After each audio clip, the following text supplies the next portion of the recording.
My name is RonVrooman. We're coming to you today, Wednesday, the 18th, November 2020. I'm with the Oregon Statewide Jural Assembly. With us today are William, Jeffrey, and Henry. Our guest is Paul Brown, MD, a Marine and former Navy officer. I was a former sailor, so I appreciate that. Paul is also a former congressman in D.C. for the House of Representatives for Georgia. Paul is currently on Georgia. William, Henry, and Jeffrey, would you guys introduce yourselves and then Paul can take it? William Bell with the Oregon Statewide Jural Assembly. Yeah, my name is Jeff Bowen. I'm representing Sedona Creek Talk on YouTube. My name is Henry Mayhew. And Paul Brown, would you like to make a statement for us and then we can do some questions and answers? Well, certainly. I'm greatly honored to be with y'all tonight. Love Oregon. I did my internship there in Portland at Good Samaritan Hospital. Lived in Beaverton for a while, across the river, actually, just north of Battleground, Washington, and love the Northwest. And it just grieves me to see how it's changed into the liberal bastion that it has become. When I was in Congress, I utilized 4 questions to evaluate all legislation as well as to draft the legislation that I introduced. The first question is it morally right? Second, is it constitutional according to the original intent? Third, do we need it? Fourth, can we afford it?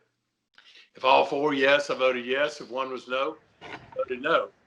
And that's the way I use that matrix in evaluating all legislation. And while I was there, at least one time and maybe more, I was rated as the most conservative congressman in the whole of the United States Congress.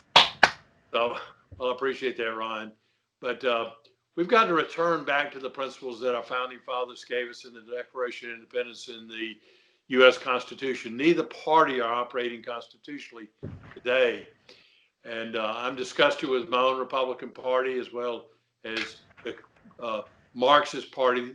They call themselves Democrats. They've become very Marxist as a national party, and it's got to change. And it's up to we the people to make that change. And the only way we're going to do that is for people to become knowledgeable about what government should be, according to our founding fathers. And I highly recommend people to actually read the Constitution. It was not written by lawyers. It's a very short document, and read what they said about it. In fact, I highly recommend, as we look towards the holidays and Christmas, there's a resource called the Federalist Papers in Modern Language. It's edited by Mary E. Webster. It doesn't editorialize. It doesn't make any commentary. It just changes from the old style English into new style English, and then it indexes the Constitution to what our founding fathers said about it so that you can look at it and see how far we've gotten away from the original intent. We're losing our liberty and freedom, and we've got to demand it again. And that's what I've been all about. Outstanding. Go, Jeff. Yeah, one question that always interests me, and I want to ask you. I don't generally get a chance to speak to somebody that's been up there on the Hill like yourself. Can you explain to me why the gold and yellow fringes are around the American flag in the White House and our government federal buildings across the nation? Well, you can tell me. I've been more focused upon the Constitution, what is constitutional or not. It's my understanding those gold fringes are I'm not sure why. Maybe you ought to tell me. Well, that's okay. I mean, I'll tell you. It's a maritime admiral law, the law of the sea, from what I can find out. Yeah, it's a type of a martial law situation. Now, I've actually Googled that and had that tell me Wikipedia, and sometimes you'll Google it and it'll say that, and other times you can't find it, which is fascinating. But I thought maybe you had some inside information. It bothers me to see 4 colors on a red, white, and blue flag that I've always known there's three colors as growing up. But Well, that's right. Well, it's been my understanding that when they put those tassels, those gold tassels, it's just kind of a celebration flag or something just for demonstration. And it was, but I don't know. I've never had that question asked of me, so or I don't have that information. You've given me some new information, Jeff. Thank you. you bet, no problem. I know. Oh, That it's sign stands of for color of martial law. law. Yep. Is what, Sorry, Ron? I talked over you, William. What'd you say? Yeah, I said it's an outward sign that it's color of law in that room. Yeah, it represents martial law. I got a couple of questions for you, if you don't mind, Paul. You bet. Give us a little of your insight on mask, social distancing, how you think that applies to the First Amendment, and how you think that applies, in your opinion, as a medical doctor. Well, Ron, the virus, I call it the Wuhan virus because it came from Wuhan, China, is a bad virus. There's no doubt about it. My best friend and his wife actually contracted Wuhan flu, and they were sick for a while. And I have seen a number of patients. Actually, I started seeing patients back in November and December of last year that I'm convinced had the Wuhan flu. They described it as the worst case of flu that they've ever had, and it lasted a long period of time. Vast majority of people that get this virus don't get that sick. I've seen a lot of people that have just lost their sense of taste or smell, or maybe have a little cough for 3 or 4 days. Their Wuhan flu test is positive, and I'm convinced that they have it. And most people get over it fine. It is a bad virus, but so is the regular flu. It's not any worse than a lot of the other viruses that we've seen over the last few years. The swine flu, Hong Kong flu, SARS, etc. All of those were bad viruses as well. We've never shut down the economy ever with bad viruses, in spite of people dying from those viruses, etc. What's different about this one is I believe very firmly that Dr. Fauci is part of the deep state that utilized this to try to destroy the Trump reelection bid. And he saw that, I think Dr. Fauci saw that he could make recommendations to shut down the economy, and that would kill the chances of Donald Trump being reelected. And if we don't find out about fraudulent votes across this country and find out what the election really said, he's obviously going to be very successful in his efforts to take down the Trump presidency. The reality is, from a medical perspective, is that people who have pre-existing conditions such as diabetes or heart disease or bad kidneys, etc., need to take precautions and protect themselves from an infection. But the whole population should not be social distancing. The whole population should not be wearing masks. It's all geared, in my opinion, towards taking Trump down. In fact, I just got back from Nevada just a few days ago. I was out there in Nevada mule deer hunting, and the people out there that I talked to called it the election flu, and I think they're right on spot on in their description. I think Fauci is a part of that group of people who wanted to take Trump down, just like Comey, Clapper, Brennan, Susan Rice, Barack Obama, all of them. It's a coup attempt, and they're utilizing this Wuhan flu to try to take Trump down. They don't care if people die, in my opinion. I have utilized the treatment that Donald Trump got the FDA to approve, the hydroxychloroquine, azithromycin, and zinc. I've also utilized the inhaled corticosteroid called Pulmicort, and have been very successful in treating my patients with those. But the FDA came back after a short period of time of President Trump pressuring them to allow that to happen as part of standard medical practice, the FDA came back and said, no, we're not going to prove that anymore. And Fauci was behind that as well, I believe. And it's so people are dying because of the lack of treatment that Fauci, the FDA, the CDC, and NIH have all put in place, those policies. And it's a shame. We had the greatest economy that I remember in my lifetime. I've lived a few decades, and if you look at my hair, you can see I'm a little long in tooth. But the thing is, we had a great economy. We had the lowest unemployment rate for all the minorities across the board ever in the history of recording it. And without destroying the economy, Trump would have been reelected in a landslide. We wouldn't be in this situation now where we're trying to see if there were fraudulent votes. We already know that there were some. Were there enough to throw Trump out of office and put a demented Joe Biden into office? And actually, I believe that he won't last long. I firmly believe we're going to have, if it stands as it is now, we're going to have President Kamala Harris, or however you pronounce her name. I'm not trying to make fun of her name, but Kamala Harris, I guess, is the proper pronunciation. But the people need to protect themselves if they're in danger. They need to wash their hands. They need to not put their hands in their nose and mouth.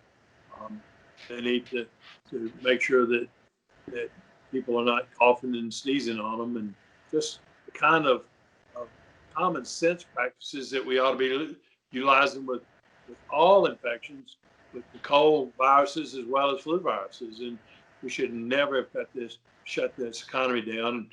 Businesses are going belly up.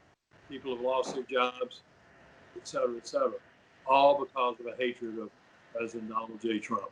And it's outrageous. It's sinful, actually, what they've been doing in this process. I agree. We had a conversation a while back, and would you tell me, in your own words, do the senators and representatives in D.C., do they think they're operating a government or a corporate government? And are they doing it as a constitutional republic, or are they doing it as something else? Well, neither political party operating constitutionally. When I was first elected, there were only 3 of us in the entire Congress that really cared about the original intent of the Constitution. That was me, Dr. Paul Brown, my friend, Dr. Ron Paul from Texas, and my other friend, Jim DeMint in the U.S. Senate from South Carolina. We're not operating constitutionally at all. The court system is not. Right now, today, we have only one, possibly a second member with this new addition, and Amy Coney Barrett, that even care about the Constitution. We keep hearing that we've got a 6-justice conservative majority, but that's not true. The justices, such as Kavanaugh, Gorsuch, and Alito, appear to me that they're trying to conserve their power, the power of the federal court system, which actually, under the original intent of the Constitution, should be the weakest branch of the federal government. Now it's the strongest because we've let it happen. And then you've got Chief Justice John Roberts, that I think is going to be worse than Kennedy was as far as voting with the liberal side of the court. Agreed. Under the original intent of the Constitution, there are only 5 things, just 5, that the court can rule upon. And the major one of those are the enumerated powers in Article 1, Section 8 that give the constraints, or the enumerated powers, or the given powers to the Congress to make law.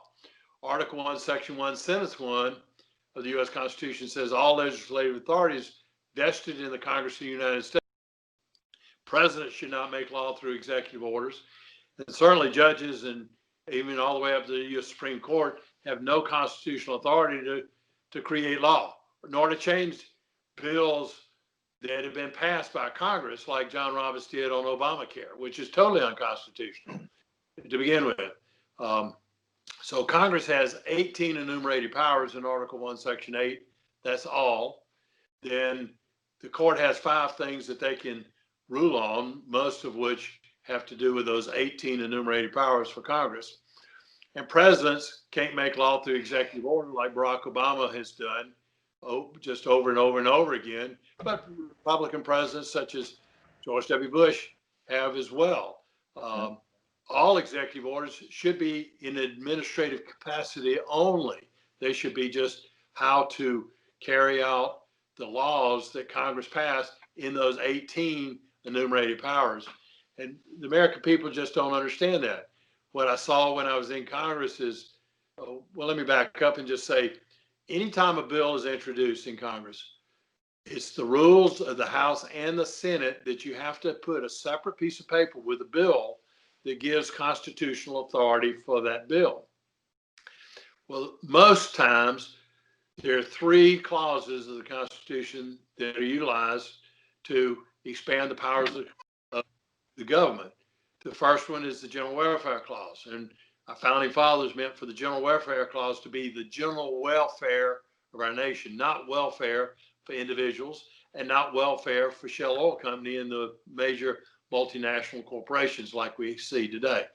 It's the general welfare of the nation, which means basically public safety and security, which means secure the borders, have a good immigration policy, which we don't have, legal nor for the illegal aliens in this country, and have a strong national defense.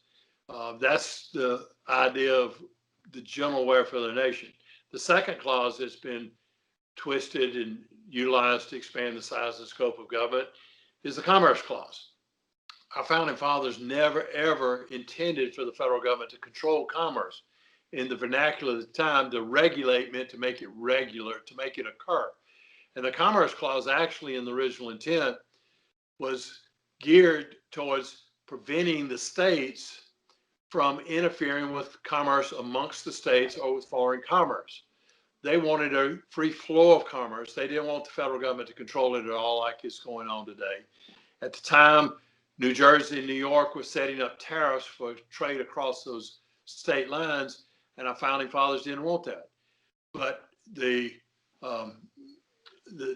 all of the people in government, they actually all started off with the Supreme Court with a bad ruling by the court to allow the Congress to make laws about things that aren't enumerated in those enumerated powers. And the only way we're going to solve this problem and get government under the constraints of the Constitution is for we the people to demand it. In Hosea 4:6, God says, my people are destroyed for lack of knowledge, and people just have a tremendous lack of knowledge. The Constitution, as my friend Justice Antonin Scalia once said, he said, the Constitution says what it says, it doesn't say what it doesn't say. He said that it was a legal contract, it's binding unless, as it's stated, unless both parties agree. Now, it has been changed through amendments, and that's the only way that it can be changed. It's not a living and breathing document. Never was intended to be that way. It's a contract between the states, the people, and the federal government. The states and people have almost unlimited powers. There are a few constraints, such as the Commerce Clause, but the federal government is supposed to be markedly constrained by the enumerated powers of the Constitution, but now they all operate as if they can do anything, as if they're just one huge state general assembly or state legislature. And that's how the members of Congress operate. And it's because they don't know and we allow them to do it. So we, the people, are going to have to make a change and just demand from our elected representatives that they uphold the oath of office that they made. When I was sworn into the United States Marine Corps and then into the United States Navy, and when I was promoted, all the way up to full Commander 05 in the Navy, as well as 4 times in the U.S. House of Representatives, I swore to uphold and defend the Constitution against enemies, both foreign and domestic. We have a lot of domestic enemies of the Constitution. Most of the people in the U.S. House are enemies of the Constitution. Most of the members of the U.S. Senate are enemies of the Constitution. And we've got black robe tyrants all across this country, all the way to the U.S. Supreme Court, that are enemies of the Constitution. And the only way we're going to change it is to demand us going back to the original source documents as it was intended. Man, that's profound. Ron, can I ask a quick question? Go ahead. Paul, there's a very controversial thing going on out there right now, and you won't hear about it on the mainstream so much unless they're trying to vilify these folks. If our government officials do not believe or in our Constitution and they're not acting on it correctly, and you're a medical doctor, I don't take a flu shot. I don't feel that I need to take a 2-part vaccine with a shot 21 days between each other for something that I'm 99.7% not going to perish from. Right. What is it with the government, and are they going to have the right to force me to take a vaccination? Well, I keep hearing things about microchips being inserted in people's hands or in their foreheads if they don't take this Wuhan flu coronavirus vaccine. I'm not going to take it. When I was in the Marines and in the Navy, the military forced me to take it. I didn't take the flu shot years and years and years between when I got out of medical school and got out of the Navy Reserve till I got back in the Navy Reserve in 2010. And I have not missed a day of work for illness in 45, almost 50 years now, without taking a flu shot. And I'm not going to take the coronavirus shot. I'm not going to take the flu shot either. Amen. And frankly, I believe very firmly that you should be responsible and accountable to yourself, and that the government is not responsible for you and should not mandate any shot for that matter. Hot damn. Yep. I love Amen. talking to you. God, it's just wonderful.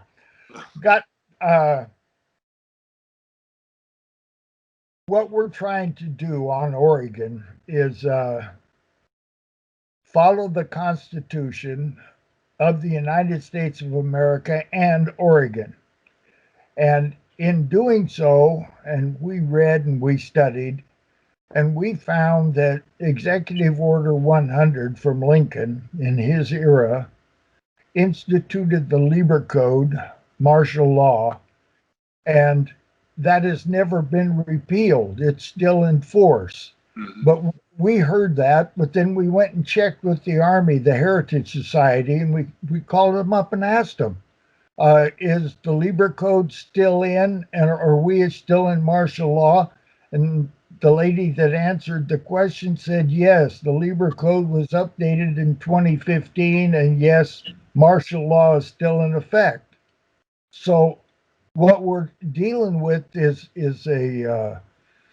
a benevolent form of martial law. It's predatory in nature to us, the people, from them, the enforcers. And we also found out that you can eliminate martial law if you have a civilian court on the land. That was a Supreme Court decision called Ex parte Milligan. So when you look around, there is no civilian court anywhere. They're all admiralty courts. They're all Article 1 courts, Article 3 courts, or state courts. There is no civilian court. There's no court that's not being paid for by government. So we formed one on Oregon. We have a civilian court on Oregon, and we notified the legislature and Kate Brown and the judiciary, and we notified the Department of Justice, FBI, marshals, we notified them all that that's what we had. We had a civilian court on Oregon, and we had done away with martial law on Oregon due to ex parte Milligan. And I'd like to get your thoughts on that if you've got some.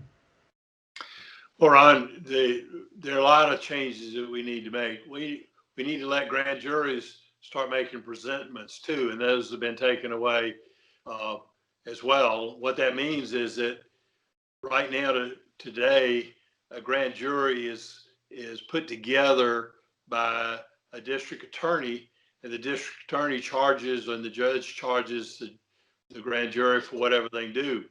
But actually, the fourth branch of the government should be these court systems and grand juries that can make presentments and can actually bring about the change that needs to be made.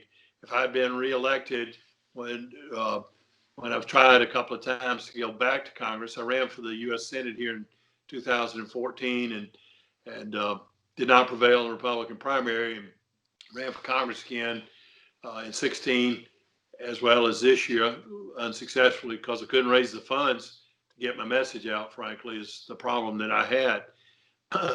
You see, I want to shrink the size of government. I want to send powers back to the states or the people as the 10th Amendment demands. And those court systems, like you're talking about, gives the power back to the people.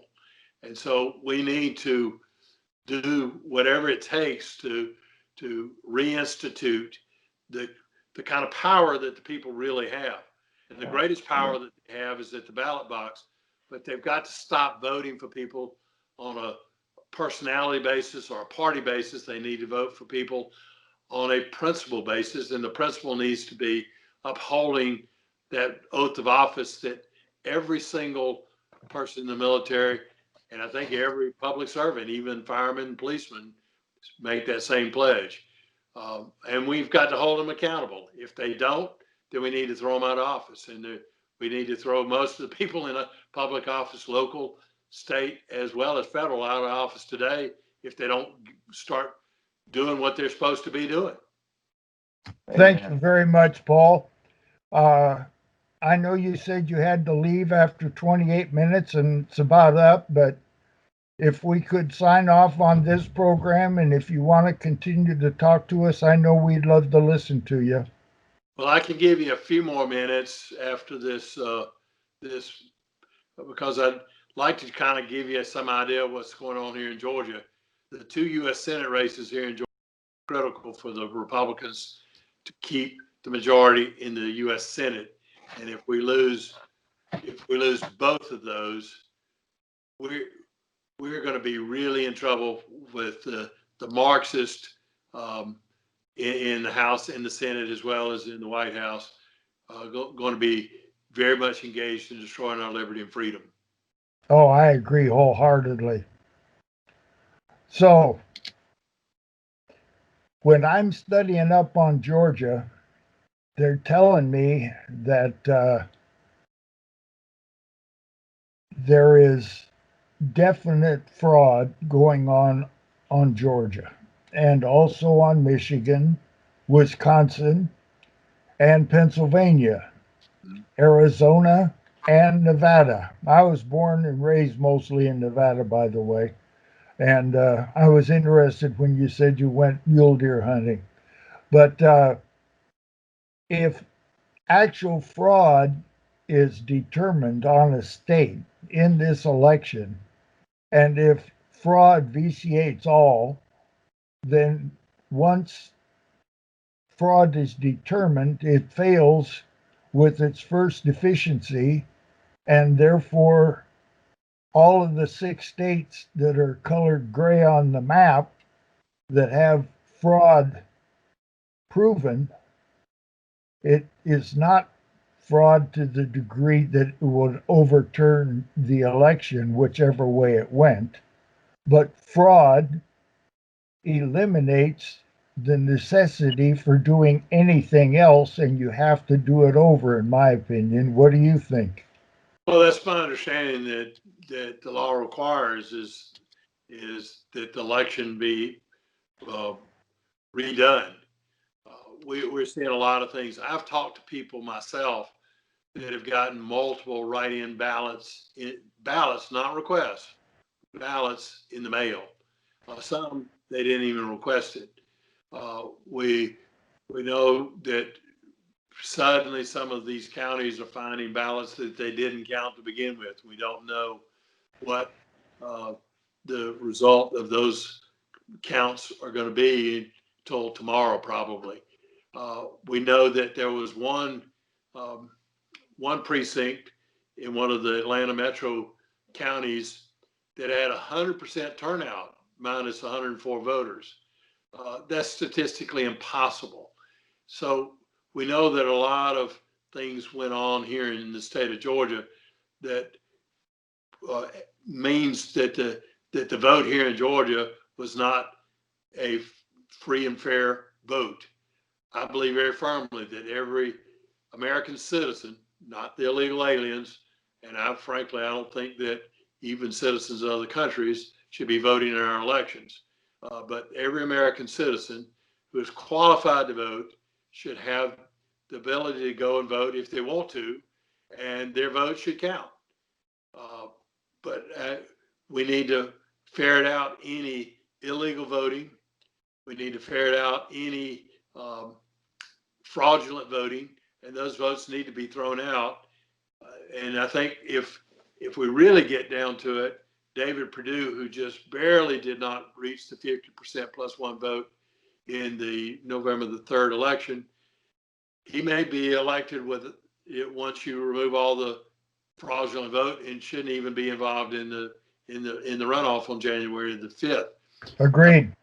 The other Senate seat, obviously, we had 21 or 22 candidates in that jungle election, where U.S. Senator Kelly Loeffler, who was appointed by our governor to fill the unexpired term of Johnny Isakson when he resigned due to health problems, she had to run in a jungle, what we call a jungle election or jungle primary, where people, Democrats, Republicans, Independents, whatever, Libertarian, Green Party, no matter what party you adhere to, were all on the same ballot. And I think there were 21 or 22 people.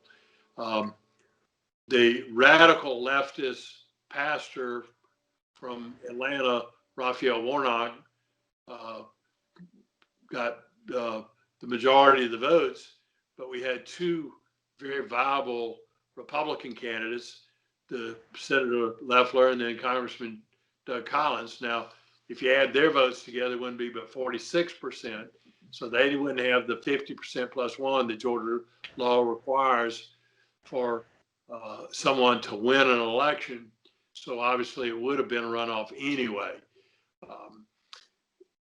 between Loeffler and Warnock, the two top vote getters. But if, again, this huge absentee ballot issue is just open for fraudulent voting, and that's what former State House Rep, former gubernatorial candidate Stacey Abrams has been trying to promote. She talks about it, having every vote count. Well, I agree if they're legal votes. I agree with her on legal votes. Right votes should be counted, but not fraudulent votes. And she wants illegal citizens, illegal aliens voting. She wants dead people voting. She wants people that are demented, living in personal care homes and Alzheimer treatment facilities voting. She's been involved in harvesting lawyer's name? People who do this sort of thing ought to be prosecuted because it's totally illegal under Georgia law. I'm not holding my breath about seeing her being prosecuted, but we've got a mess here in Georgia, and our Republican Secretary of State, Brad Raffensperger, right at the heart of the problem.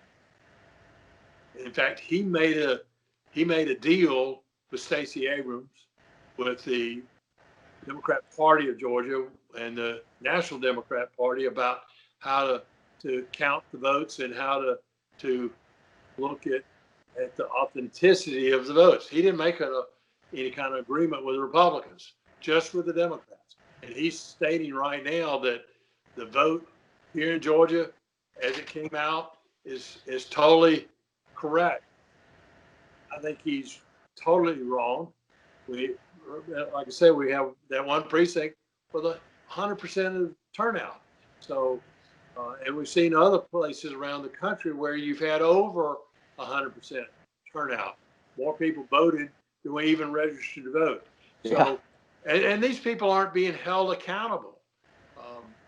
My good friend Alan West was defeated for his reelection to the U.S. Congress down in Palm Beach County. And the lady who was running the election board down there eventually got fired by Governor Ron DeSantis. But she should be in jail. Alan West, when the vote count was tallied, won. And then suddenly she finds in the back of a car or in a closet or somewhere a bunch of votes for other folks. For Alan West's opponent. We've also seen situations where all these thousands of votes are found and 100% of them have been for Joe Biden. That's statistically impossible as well. So I hope the U.S. Supreme Court is going to say, you've got to revote. Yeah. We've got to have some verification of the vote. And Brad Raffensperger sent out a request for absentee ballots, supposedly to every single registered voter in the state of Georgia. I never received one, actually. I talked to a good friend of mine, one of my supporters. He got 3 requests in the mail just for him. And his wife got some requests for ballots as well. So we've got a mess here in Georgia. But the big thing is we've got to make sure that Kelly Loeffler and David Perdue get reelected. So I ask anybody who's looking at this to please send them money so that we can make sure that we win this election. Because the Democrats and the radical liberals from all over the country pouring money into Georgia to try to win the control of the U.S. Senate. And if that happens, you can kiss freedom and liberty goodbye in this nation. I agree with you. The 14th Amendment was never ratified correctly, but the government's been operating as if it has been. And so, in fact, the government claims to be operating constitutionally. Just think about it. Barack Obama claimed to be a constitutional professor. Nancy Pelosi, Chuck Schumer all the time talk about what's constitutional. Come on, they have no clue what's constitutional or not, and they're all violating their office. And so we've got to turn all this around, and the only way to do it is get we the people to do so. And so that's what I'm. Can I tell you how I handle it? How's that? I accept it for value. You say what? I did that with Kate Brown, and she did not answer. So she's nihil deceit. She did not answer. Right. So on the issue that I pinned her on, she's at fault and I'm not. Well, it sounds like it. I don't know what you talked to her about, but the thing is, we've none of the 3 branches of the federal government are operating constitutionally, and I've been encouraging my state lawmakers to do what's called nullification or preemption, and they have the right to do so. But unfortunately, the state legislators have become welfare recipients of the federal government, and the state governments have become nothing more than really administrative bodies of the federal government, and that needs to turn around. So back to what God says in Hosea 4:6, my people are destroyed for lack of knowledge. There's just a tremendous lack of knowledge out there across the board. Lawyers, even when in the vast majority of law schools, even if they take the course called constitutional law, they're not taught the Constitution. They're taught that the Constitution is the living and breathing document, that whatever the Supreme Court says is constitutional is constitutional. Back when McCain-Feingold passed in Congress, which is an unconstitutional law, by the way, President George W. Bush, in the signing ceremony, he said, I believe this is unconstitutional, but we'll see what the Supreme Court says about it. If he thought it was unconstitutional, he should have vetoed it.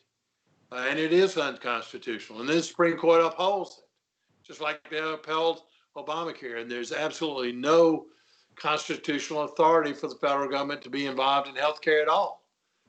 In fact, I wrote a bill that will unwind that. We got to get rid of the Department of Education. We've got to get rid of the Department of Commerce, Department of Labor. Let's get rid of the EPA and the IRS while we're at it too. So all of those things those powers need to be sent back to the states or the people as the Constitution says that they belong. And it's, I've had people tell me that writing any law about healthcare is unconstitutional. Well, technically that's true, but you've got something in place and you've got to undo it. And you're not going to do it without writing some kind of bill to do so. So it's up to we the people to make a difference. And it's not going to happen until we get people knowledgeable about what is and what isn't constitutional. And they start demanding constitutionally limited government as the founding fathers intended it to be. Now, I did a little bit of research on the Spanish flu back in 1918. Right. Born in Missoula, Montana. So I was looking around in some old newspapers for some other subjects, and I said, let me just go back to 1918, and it was like maybe mid-year or something, just to see what was going on in the newspaper then. And they had mentioned the Spanish flu, and it seemed to me that they had similarly done the stuff, closing of bars and stuff like that. They had curfews going on just in a little tiny town of Missoula in 1918. Well, in fact, that's what I understood as well. I love Montana. That's my second home state, actually. I love that state. Now, Missoula, of course, has become extremely liberal and all of that over around Missoula and Anaconda and all that western side of the state. I've been all over the state up to Libby. Up to Libby, but I've been pretty much all over the rest of that state. But the thing is, state and local government has the authority under the Constitution to do that if they want to, but the federal government does not, and that's the bottom line. Yeah. So certainly with the swine flu and Hong Kong flu and SARS, we didn't shut down the economy in this country, and I don't think they did. Right. I was here then. Right. So we should never shut down the economy with this one either. It's all about shutting down Trump's reelection bid, and that's what it's about, in my opinion. Paul, have you heard anything about these watermarks in your circle and some of the stuff Sidney Powell talks about, hammer and scorecard, and that these ballots were tracked, and they were tracking the cell phones of the people that were taking them down and dumping them in the dumpster, and they know who was handling them, and some of the stuff that Giuliani's talking about? Jeff, I have read all of that. Frankly, I don't know what's factual anymore or not. I don't believe the news. Fox News is sold out to the liberal side.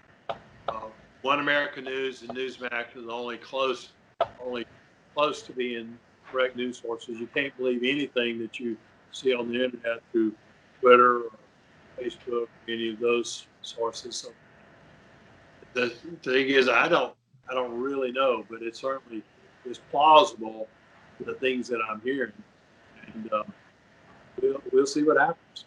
Yeah. Thank you, Paul. Well, thank y'all so much. I've been greatly honored to be with y'all, and Ron, I would welcome an opportunity to come back and be with y'all again. But right now, I talked to a guy this evening, and he's just very frustrated and angry.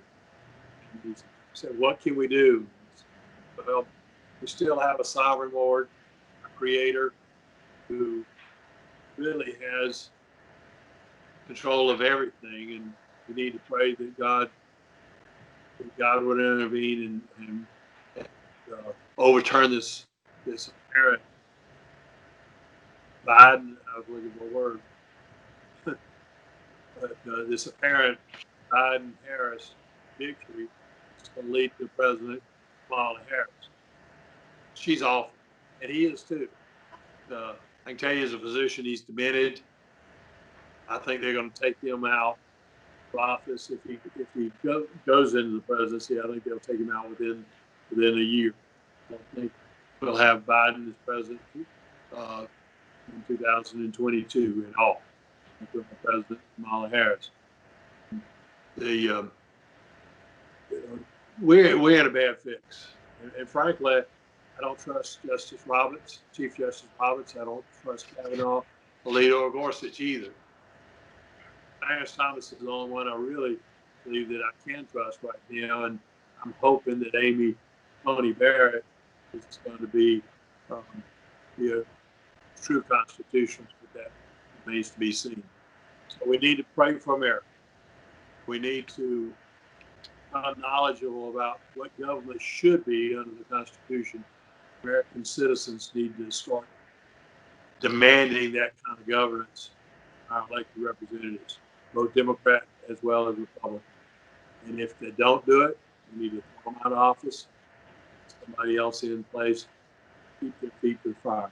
Elected people at all three levels of government, local, state, and federal, need to be fearful of we the people. Not today. We need to make them scared of us. And the way we make them scared is not throwing some out of office that are violating that oath of office. Uphold in the Constitution. Let's pray. We need to go to work. Restore our republic. We don't have a democracy. We have a democratic republic, and it's both political parties are our freedom and liberty. Amen. Amen. Thank you, Paul. Thank you, guys. All right. Sir. Good night. Good night. Good night. Good night.